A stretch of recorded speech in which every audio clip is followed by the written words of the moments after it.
बड' लेटेस्ट आपडेटआव बयखौबो बरायबाय। दिनैनि रादाबखौ फरायदों आं प्रमद खाख्लारि। गिबि निउज आपडेट दङ। जों बयबो मिथिगौ आसामाव खोन्दो खोन्दो टल गेट फसंनायखौ। नाथाय खोन्दो खोन्दो टल गेट फसंनायनि जाहोनाव सरासनस्रा सुबुंफोरा गोबां जेंनाजों मोगा-मोगि जानांदों। बेबादिनो टल गेटआव रां लानायनि सायाव सासे खौरांगिरिया ससियेल मिडियानि गेजेरजों मोनसे भिडिअ हगारदों। चिरां जिल्ला बिजनी दहलापारानि टल गेटआव खौरांगिरि हिमांशु दासजों तर्क बितर्क जायो। भिडिअनि गेजेरजों खौरांगिरि बिथाङा फोरमायनाय बादिब्ला मैया गारियाव प्रेस लिरैनि थाखाय बिथांनिफ्राय टल गेटआव रां लादों होनना। नाथाय फोरमान खालामनो थाखाय दिनै फिन टल गेटआव फैनानै गारियाव प्रेस लिरनाय थाब्लाबो रां लायो होनना भिडिअनि गेजेरजों फोरमायनाय नुनो मोन्दों। आसामनि गिबि मन्थ्रि डक्टर हिमन्त बिश्व शर्मा आरो सोलोंथाइ मन्थ्रि रानथ पेगु बिथाङा दा डिरेक्टर अफ बड' मिडियाम एन्ड आदार ट्राइबेल लेंगुवेजेसनि बिबानखौ सामलायनो एलिमेन्टारि एडुकेसननिफ्राय सेकेन्डारि एडुकेसन डिपार्टमेन्टसिमखौ डिरेक्टरनि आखायाव गथायबाय होननानै मिथिनो मोननाय जादों। 24 बोसोर भगालि बिहु फालियै गंसे गामि तामुलपुरनि केकुरि कुसियाव बोसोरफ्रोमबो फालिया मागो दमासि। मानोना बिहुनि हरखालि दाय गैयै गामिनि 27 सुबुंफोरखौ बुथारनाय जादोंमोन। थांनाय 1998 मायथाइयाव जादोंमोन बे बुथारनाय जाथाया। भगालि बिहुनि हराव बे गामियाव थैजों जाहाबदोंमोन दुथांफोरनि गुलि गावनायाव गामिनि दाय गैयै 27 सुबुंफोरा जिउ गोमादोंमोन। दुथांफोरनि गुलि गावनायाव गंसे नखरनिनो 6 सोद्रोमाफोरा जिउ गोमादोंमोन। बे जाथायनि थाखाय गामिनि सुबुंफोरा बोसोरफ्रोमबो मागो दमासि फोरबो फालिबोआखै, फालिया आरो देग्लायबो फालिया गामिनि रायजोफोरा।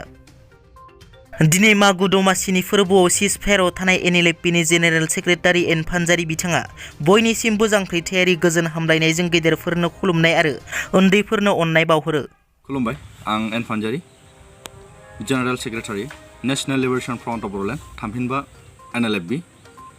मागो दमासिनि बयनिसिमबो जांख्रिथायारि गोजोन हामलायनाय बावहरनायजों लोगोसे गेदेरफोरखौ खुलुमनाय आरो उन्दैफोरखौ अननाय जासिहरनाय थाबाय।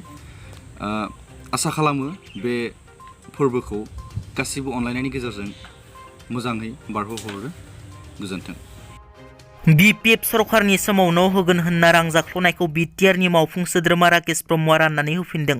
बिटिआर खुंथायनि गोहोआव फैयोब्ला पिएमएवाइ न'नि मुङै रां जाख्ल'नायनि सायाव गोख्रों राहा लानाय जागोन होननाय लेखा बिटिआरनि मावफुं सोद्रोमा राकेश ब्रह्मआ आयेननि राहा लानानै बिनि सायाव खामानि मावनो थाखाय एफआइआर होनाय जादोंमोन। बिनि फिनजाथाय महरै बै समनि मासिगिरिया जायनिफ्राय न' होगोन होनना रां लादोंमोन बैसोरनि जाख्ल'नाय रांखौ बिटिआरनि मावफुं सोद्रोमा राकेश ब्रह्मनि आखायाव होफैफिननांगौ जायो।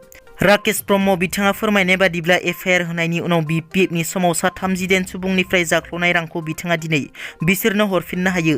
बेजों लोगोसे बिटिआरनि गुबुन गुबुन बियाबनि इउपिपिएल दोलोनि दैदेननाय इएम बिथांमोनखौ बिथांनि बादि राहा लानानै गोरिबफोरनिफ्राय रां जाख्ल'नायखौ दिहुनना होफिननो आरो आद्रा जानानै थानाय सरखारि न'फोरखौ आबुङै मावना होनायनि थाखाय खामानि मावनो खावलायो बिथाङा।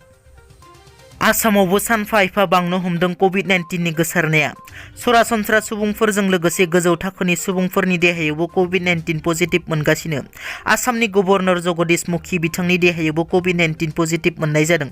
बिथांखौ आथिखालाव गुवाहाटी ख्रिस्टियान बस्तिनि एप'ल' फाहामसालियाव थिसननाय जादों। दिनैनि रादाबा एसेनोसै। नोंथांमोना जुदि आंनि चेनेलखौ दासिमबो साबस्क्राइब खालामाखै, अन्नानै साबस्क्राइब खालाम। गोजोन्थों।